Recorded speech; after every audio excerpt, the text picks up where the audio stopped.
Good day, guys. Hopefully, my wife's music isn't too loud or whatever she's doing. We're on Academy. Wow, Academy. That's a fancy dancy word. Right, page 23 of a couple thousand, I guess. Academy. Originally in ancient Greece, a public garden outside of Athens dedicated to Athene and other deities and containing a grove and a gymnasium. In these gardens, the Greek philosopher Plato met with and instructed his followers, and his informal school came to be known as the Academy. Well, call me Diogenes, motherfucker. Subsequent schools of philosophy modeled upon Plato's were also called academies. The term was eventually used in ancient times to indicate any institute of higher education or the table academies of the ancient world were the Old Academy, founded by Plato, the Middle Academy, founded by the Greek Platonic philosopher Aristotelius, whatever the fuck, Greek name, and the New Academy, founded by Greek skeptic philosopher Cardianes. Fucking Greek guy. Dead 3,000 years ago, probably. Oh no.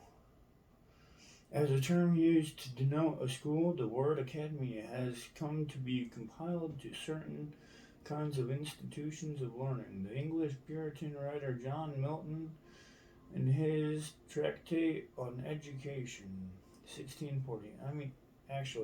Like 2,500 years ago. Never mind. Different periods of time. I don't fucking know anymore. As the kinds of institute learned, the English Puritan writer John Milton, in his Tractate on Education, 1644, called his ideal educational institute an academy. Right. The term was adopted in England during the late 17th and in the 18th century by Puritan religious sects as a name for secondary schools, which they organized to provide for the general education of their children. These institutions were especially designated to train young men for the Puritan ministry. Fucking goddamn people. Oh, Neanderthals don't understand that shit. Fucking. Because such education could not be obtained in contemporary public schools. Oh. What were they needing? Okay, whatever. The word gradually lost its religious denotation, and by the 19th century was a general term for secondary school for boys, corresponding roughly to the German gymnasium, QB. In the United States, fucking Germans. In the United States, the term was first applied to institutions of higher education. Thus, the present University of Pennsylvania was chartered in 1753 as the Academy and College of Philadelphia.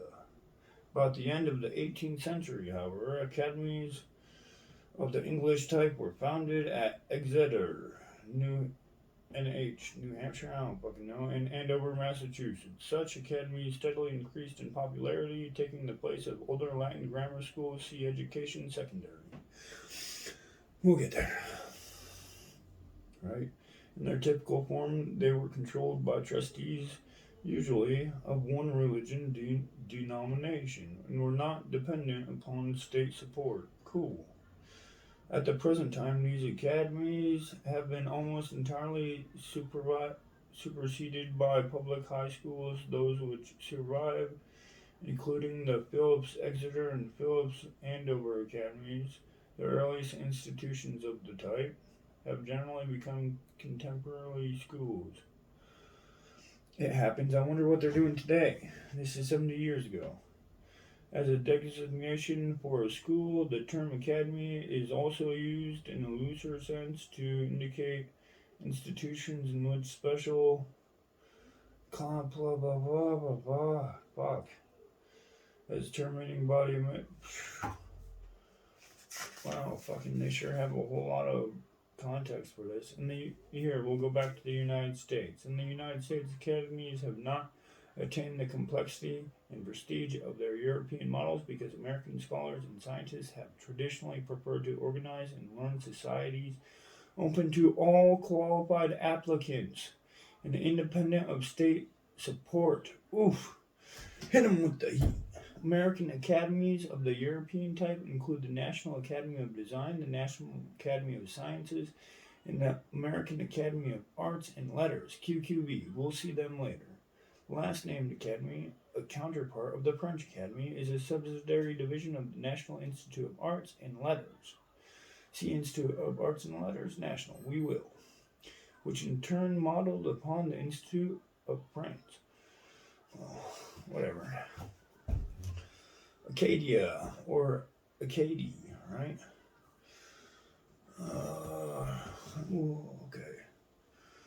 The original name of the region in Canada, now known as Nova Scotia, QV, the region was first colonized by the French.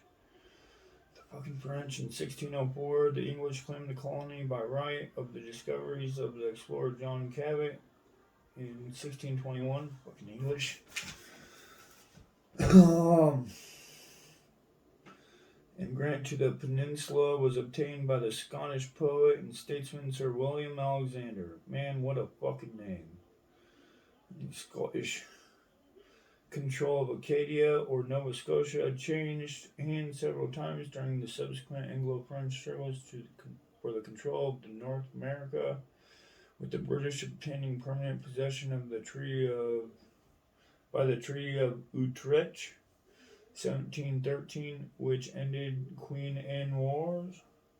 QB, we'll see that later. The Acadians, who attempted to play a neutral role in the English and French conflict of the period, suffered greatly. In 1775, ooh, that's cool.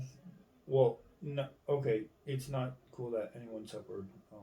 In 1775, just the Queen didn't, right? Because of a renewed war with the French, the doubts as to the loyalty of the Acadians, the British colonies authorities removed the Acadians from their lands. Goddamn British. You can see this is my problem with them. Disposed them of their property and dispersed them among the other British colonies in America. The suffering of the Acadians formed the theme of the American poet Henry W. Longfellow's Evangelion. The so-called Cajun of Louisiana are reputedly descendants of Acadia immigrants. Well, that's cool. And immigrants is spelled with an E. Emigrants. I haven't seen it spelled that way. I need to look that up. Acadia National Park, it's a park. Acanthus, the name given by the ancient Greeks and Romans of a genus of plants characterized by pinnate leaves, 1 to 2 foot, a plant. Acapulco, in full, a town and seaport in the state of Guerrero, Mexico, situated about 190 miles southwest of Mexico City. The harbor is well protected. Chief port of entry for goods from the Philippines and the Far East. They have a railroad to Mexico City, Acapulco. Export center for hides, fruits, and timber.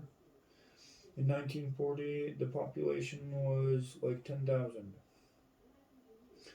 Acarnadia, ancient geography, a mountainous wooded country of northwest Greece, separated from Epirus on the north and Ambracian Gulf from Aetolia on the east by the Chelus River, bounded on the south and west and right. Okay, the Acarnanians supported Athens in the Peloponnesian War. Hellenician Greece, but were brought under Spartan rule in 390 BC and 338. Macedonia became powerful, 230 BC, regained independence. Hostages to Rome in 167. The Arcadians were permitted by the Romans to retain their own government until 30 BC. See Alatolia and Arcania, we will. Accelerators, particles. See Betatron, cyclotron. Later. Accent. And you don't know what a fucking accent is, people? Accent. A fucking Scottish accent or whatever the fuck. I know I'm American, You either have it or you don't. Okay, fuck accent. Then there don't you know about them Packers. Or the fucking Fargo was offensive, right? I don't fucking know what. Nolans. Where are we going, Nolans? Okay. Okay. Fucking, I don't know. Fucking Macho Man some shit. Accessory. In law, any of certain classes of accomplices and distinguished from the chief actors in the commission of felonies. An accessory before the fact is one who deliberately instigates others to commit a felony, but who does not himself take a direct part. An accessory after the fact is one who, knowing that a felony has been committed, takes active steps to shelter the felon from justice, or to enable him to escape. Accessories must be distinguished from principals in the second degree. That is, persons who, thought not the actual committers of the crime, were nevertheless present and aided in and abetted its commissions. An accessory before the fact is subject to the punishment as severe as that imposed upon a principal. Indeed, the tendency of modern legislation has been to convert accessory before the fact into principles. An accessory after the fact, on the other hand, is subject to less severe penalties. So we learned what an accessory is in legal terms, right? And then accident. What a quinky dink. Accessories and accidents. Accident. An unintended and unforeseen event, usually of an unfortunate nature and resulting in personal injury or property damage. In law, the term is usually limited to events not involving negligence, QB, we'll get there, or the carelessness or misconduct of a party involved, such as loss caused by tempest or lightning. See, act of God. Bam, right?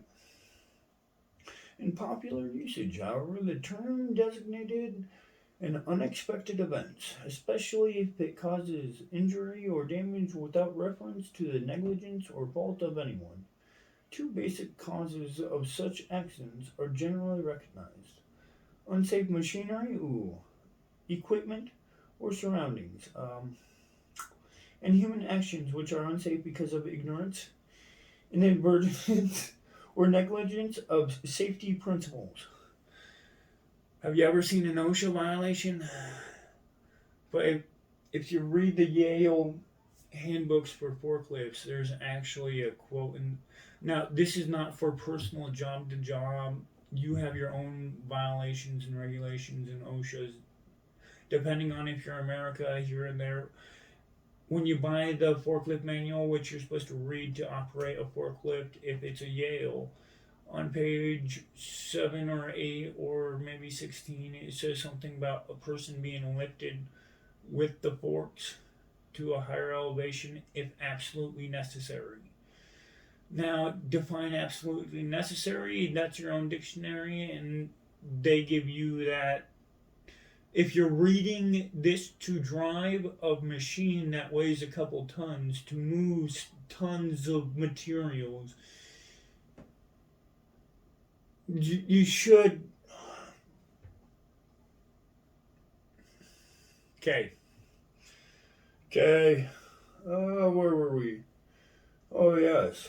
Safety principles. Be safe, people. Fucking don't be a retard. right? Right? Not me, I'll tell you a story, not me. But this one guy brought a fucking handgun to work, apparently. I don't know, it's just a story, right? And he dropped it, and it fell into the machinery. And it went all the way up and into the fucking shit, and they had to find it. And that was probably a son of a bitch. Right? I don't know, it was just a story to me, right? And this story to me, right, could have cost that entire company everything. At least until the insurance came through, if it ever did. Because, wow, explosive much? Jesus fucking Christ, fucking retards. Oh well, that's a whole nother story. We'll maybe get there, right? I'm pretty sure they have stuff on milling. I don't know. We'll get there. We're on accidents. Way, way, way in the beginning, accidents. Right? Organized efforts for the prevention of accidents began in the 19th century with the adoption of factory inspection laws, see factories, and a factory system. And the educational and enforcement efforts of firearm insurance and accident insurance, QQB. We'll get there. Companies, factory inspectors and inspectors from fire insurance and casualty insurance companies carried on a campaign against unsafe machinery and practices. And after the turn of the century, a new branch of engineering developed, devoted to finding and elimination, of such hazards. See, safety engineering. We will. Workmen's compensation laws were passed in Germany in 1884, in Great Britain in 1897, and in several states in the United States beginning in 1906. By placing on the employer the financial burden of caring for injured workmen, such laws created an incentive for providing safe machinery and working conditions. Wow, who would have guessed? And for improved selection and training of employees. Also wonderful, right? In the United States, the National Safety Council, QB, we'll get there, was formed in 1913. Awesome. This non-commercial organization has since been the leader in accident prevention activities, especially in the publication of educational literature, and the compilation of statistics, and the coordination of the work of schools, clubs, industrial organizations, and state of municipal agencies. Wow, I wonder if they're still around after 70 more years or whatever the fuck, right? The tremendous increase in the number of motor vehicles in use was responsible for a great rise in the accident rates, blah, blah, blah. In the United States, motor vehicle accidents are responsible for about 24.5% of total number of accidental deaths. Oh, shit. Compared with 25.5% in the home, 23% industrial, 15% farming, 12% public places, including those resulting from drowning in railroad and airplane accidents aside, It costs a lot of money. Okay, cool. U.S. death rate of 56 per 100,000 of the population. I wonder if those statistics have changed. Right. 1954 accidents caused 91,000 deaths in the U.S. Phew. And a lot of millions of dollars in property damage. Right? 9 million injuries. Holy shit. 70 years ago. 9 million injuries. Okay. Accidental insurance. C insurance. Yeah. Acclimation. That process whereby animals or plants become adapted to and so thrive in a climate different than... Yeah. Acclimate. Fucking... Read a dictionary, motherfuckers. Alright, wait. You guys don't know what acclimation is. I forgot. You guys let everyone be American nowadays. Okay, so acclimation. Climate different from that which they are indigenous. Okay, look that one up in a fucking dictionary too. Alright, well fucking... Accolti. Benedetto, 1415 to 66. Italian jurist and historian, born professor of law at the University of Florence, 1459. Chancellor of Florentine Republic. He wrote some stuff. Cool. Accomplice. In law, any person who is in any way associated with another in the commission or attempt commission of a criminal offense. An accomplice is punishable either as principal or accessory. QB? We'll get to principal, but we did do accessory. He is the competent witness either against or under certain conditions for his associate at every stage of the proceeding. See criminal law. I don't know you guy. I plead the fifth. Fucking who's this guy? Fucking yeah, that's me on the camera. Hi. Fucking whoa. Is that guy? I don't know him. Fucking retards. Jesus Christ. How was he there? I didn't fucking what? Fucking brain damage. I got lobotomized last week. I was at Rwanda. 1994. Accordion. If you don't know what a fucking accordion is in 2021, you don't need one. Accounting. Shit. Alright, we're at 20 minutes. I'll do accounting real quick if it's not too long. Alright. The science of organizing, analyzing, and interpreting business records. Accounting and bookkeeping were originally synonym terms. See bookkeeping historian. The term bookkeeping, bookkeeping is now generally restricted. However, the keeping of the books or accounting records of a business enterprise accounting, on the other hand, includes the determination of the methods by which such records are to be kept, the analysis of the records themselves, and the drawing of conclusion as to the condition and the conduct of the enterprise. Accounting demands wide knowledge of business in general and special knowledge of the field in question, particularly when complex problems of classification and valuation are involved, as in the assessment of such intangible assets as patent and goodwill. See below the balance sheet as assets. Finally, the accountant analysis of the obligations due to owner, creditor, or governmental agencies requires an understanding of relations between business and such fields, finance and law. An understanding of the element of accounting may be best conveyed in details described of the two basic types of accounting reports or statements. The balance sheet and the income statement or statement of profit and loss. Other technical reports made by an accountant, such as schedules, inventory statements, and special analysts, are usually supplementary to these fundamental statements. The balance sheet. A balance sheet is a comprehensive report giving the financial picture of the conditions of an enterprise at a single point in time. The point most frequently, blah blah blah. Fucking bankers. Fucking liabilities, bonds, bonds. Fucking bloody blah blah. Modern accounting. The last fucking thing, right? The major recent development in accounting technique is the introduction of modern calculating machines, QE, to replace primitive mechanical devices and slow and unreliable manual calculations.